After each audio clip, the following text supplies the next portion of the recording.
nutrition gets way too overcomplicated Yeah. in what's going to like move the needle. I think like environmentally like is probably going to be the biggest driver. What you're surrounded by every day is going to influence your decision making in nutrition. So if you're surrounded by bad choices, you're probably going to have bad nutritional habits. So first and foremost, environment, like what you're surrounded by on a day to day is going to help influence some of your decision making. I mean, America is the fattest first world country in the world. Environmentally, it's not great. Texas, the fattest state in the fattest country.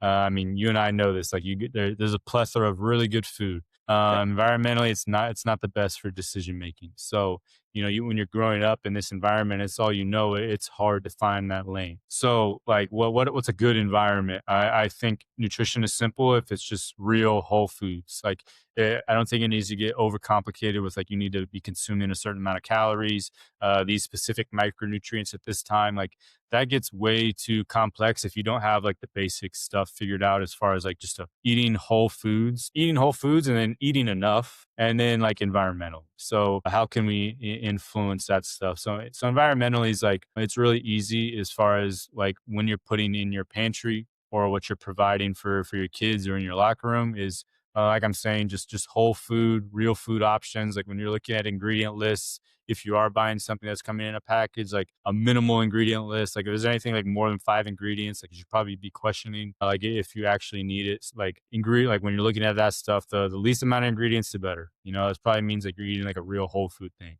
But as far as like whole foods, like when you're going to the grocery store, like on the outskirts of the aisles, we've all heard this, like obviously your animal source proteins and then like your fruits and veggies and like what like there's no real need for anything else if your diets are circled around consuming those in all three meals. So with that, starting with environmentally, just whole foods. Like I don't think that's complicated. It's pretty self-explanatory. Like 1 to 2 ingredient like foods.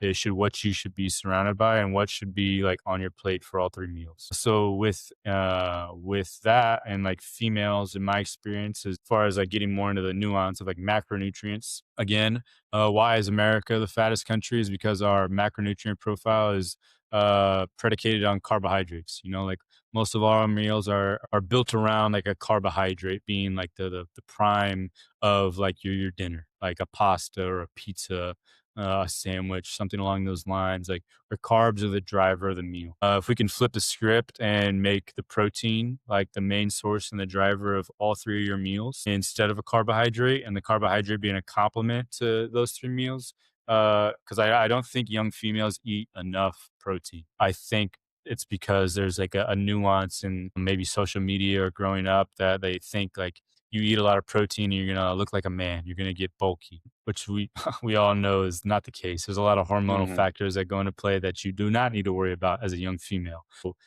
Eating more protein, all three of your meals being animal source protein being the main course of your meal. So breakfast, whether it's eggs or like a Greek yogurt or something along those lines, where like that's the main like that's the center of your meal at breakfast. Something's that simple.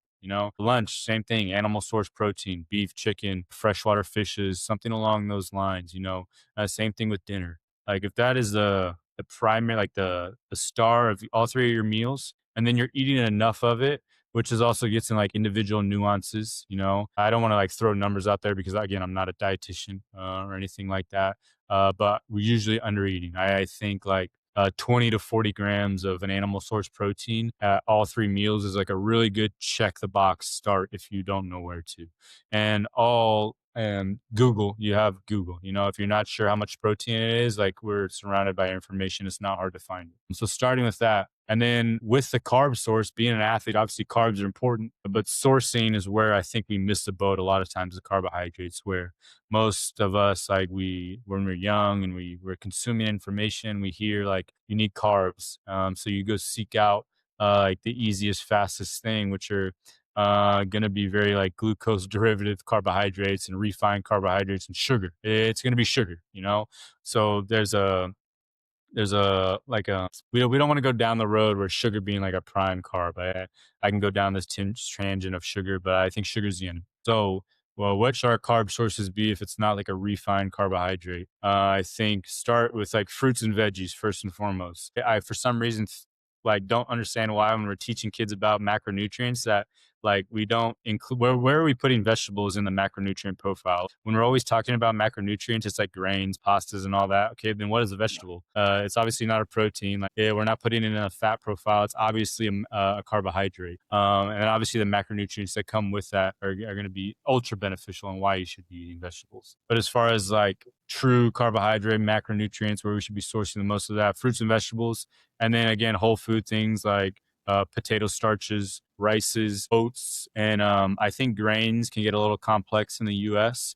But if you can find like quality grains and quality breads and quality pastas, which is really hard, I tend not to like try to push people in that way. Just start with the fruits, veggies, rices, potato starches, things like that. That's a great starting point for like a carbohydrate sources, you know. And then like outside of that, like what you're cooking your food in is probably where you're getting your fat sources from. Keep it again, whole food sources. Keep it simple. You know, butter is not the enemy. Like quality butter is great. Olive oil is great. Avocado oil is great. And then like sourcing your fats from other foods is like avocado. Everybody's eating avocados. You know, like it's not complicated. It's not hard to fill the macronutrient gap when you're just again eating whole foods surrounded by animal source proteins, fruits and veggies, and quality fats like olive oils and butters. Like if all three of your meals have all three of those things, like you're in the 1% of elite nutrition, and that is so simple. But what happens is like the outside noises of social media is what I think construed some of the mindset with this stuff where it gets complicated. So if you're like a young athlete, you know, like just keep it simple: whole food, animal source proteins. Trying to hit that macronutrient number of 20 to 40 grams of animal source protein at all three meals, and then making sure there's a fruit and or veggie at all three meals. You're in a really really good spot as a young athlete, and that's where like when we're getting kids, that's where they're all like lacking. That's why we're emphasizing it so much because unfortunately that's where everybody's lacking the most. So in my realm, where it's a little different, where I can supply food and knowing that like time is always the limiting factor is if it's left up to them and they have no time in their day, they're gonna go get the fastest, easiest thing because they have no time. So if we can obviously put quality food like I'm telling you what in front of them, it makes it really easy for them. So environmentally for us it's the same, surrounding them with whole foods in the locker room. The meals are supplying them around this same idea of whole food quality meals. Mentally, I think the environment's everything as far as like quality nutrition.